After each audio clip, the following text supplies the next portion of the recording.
ہمارا آج کا مضمون کیا ہے؟ خدا کے کرم کی برکات۔ میں اکثر کہتا ہوں کہ اگر کوئی ایک چیز، ایک بات خدا کہے کہ مجھ سے مانگ، تو میں یہی کہوں گا خداوند تیرے کرم کی نگاہ مجھ پہ رہے۔ خدا کی فیور جو ہے اس سے بڑی برکت اور کوئی نہیں۔ مزامیر میں سے زبور 30 اس کی 5ویں آیت۔ خدا اپنے کرم سے اپنے لوگوں کے پہاڑ کو قائم رکھتا ہے، جس پر فخر کرتے ہوئے میں کہوں کہ مجھے کبھی جنبش نہیں ہو سکتی، کیونکہ میں اس کے کرم کے نیچے ایک دن، ایک ہفتہ، ایک مہینہ کے لیے نہیں ہوں، اس کے کرم کے نیچے عمر بھر کے لیے۔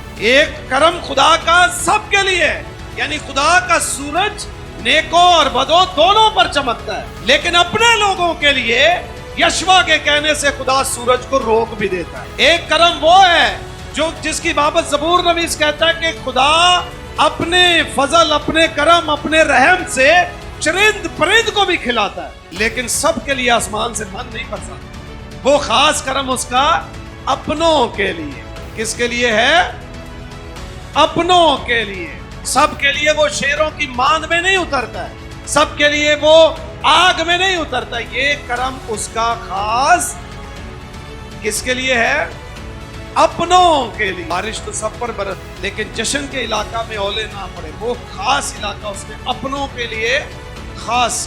میری دعا ہے خدا آپ کو اپنوں والے کرم سے نوازے۔ اسی لیے زبور نویس کہتا ہے اس کا قہر دم بھر کا، پر اس کا کرم عمر بھر کا ہے۔ آمین۔ پیدائش کی کتاب میں لکھا ہے یوسف جس کام میں ہاتھ بڑھاتا تھا خدا اسی پہ برکت دے دے۔ اس نے روت پر کرم کی نگاہ کی تو بویز نے بھی کرم کی نگاہ کی۔ آپ کی زندگی کے جو بھی حالات ہیں، جو بھی معاملات ہیں، جس بھی جگہ آپ مایوسی، دکھ، تکلیف میں بیٹھے ہیں، میری دعا ہے خدا چل کر آپ کے پاس آئے اور آپ پر کرم کی نگاہ کر دے۔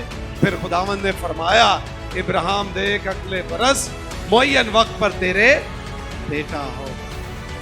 جس پر کرم ہو جائے اس کی مشکلات حل ہو جاتی ہیں، جس پر کرم ہو جائے اس کے رکے ہوئے کام ہونا شروع ہو جاتے ہیں۔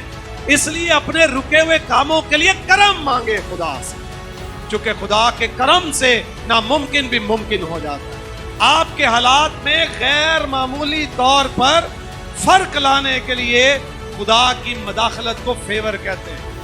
جب آپ اور میں خدا کے ساتھ ایک خاص رشتے میں بن جائیں گے، خدا بھی خاص فیورز جاری کرنا شروع، اپنے لوگوں پر خاص کرم کرے۔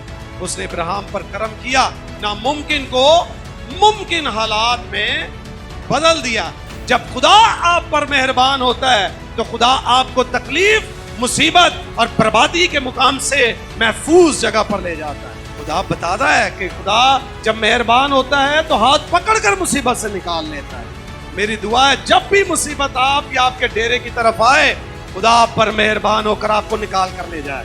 آپ کی دعائیں، آپ کی وفاداریاں، آپ کی قربانیاں آپ کی نسلوں کے لیے بھی مہربانی لانے کا باعث بنتی ہے۔ آپ کو یاد کر کے خدا آپ کے بچوں پر مہربان ہو جاتا ہے، آپ کے بیٹوں بیٹیوں پر مہربان ہو جاتا ہے، آپ کے بھتیجے بھتیجیوں پر مہربان ہو جاتا ہے، آپ کے بھانجے بھانجیوں پر مہربان ہو جاتا ہے، آپ کے پوتے پوتیوں پر مہربان ہوتا ہے، نواسے نواسیوں پر مہربان ہوتا ہے۔ گویا خدا ابراہیم کی وجہ سے اگر لوط پر مہربان ہو سکتا ہے تو آپ کی اور میری وجہ سے ہمارے گھرانوں پر بھی مہربان ہو سکتا ہے۔ اگر پالوس کی خاطر کشتی میں سواروں کو بچا سکتا ہے تو ہماری خاطر ہمارے گھرانوں کے افراد بھی بچا سکتا ہے۔ اس نے یوسف کو مصر میں سرفراز کیا، وہ اپنے کرم سے آپ کو ملک پاکستان میں بھی سرفراز کر سکتا ہے۔ آپ جس ورک پلیس میں وہاں سرفراز کر سکتے ہیں۔ اگر آپ ٹیلر ہیں، آپ کہیں کمپٹیشن بہت ہے، آپ بیوٹیشن ہیں، آپ کہیں کمپٹیشن بہت ہے۔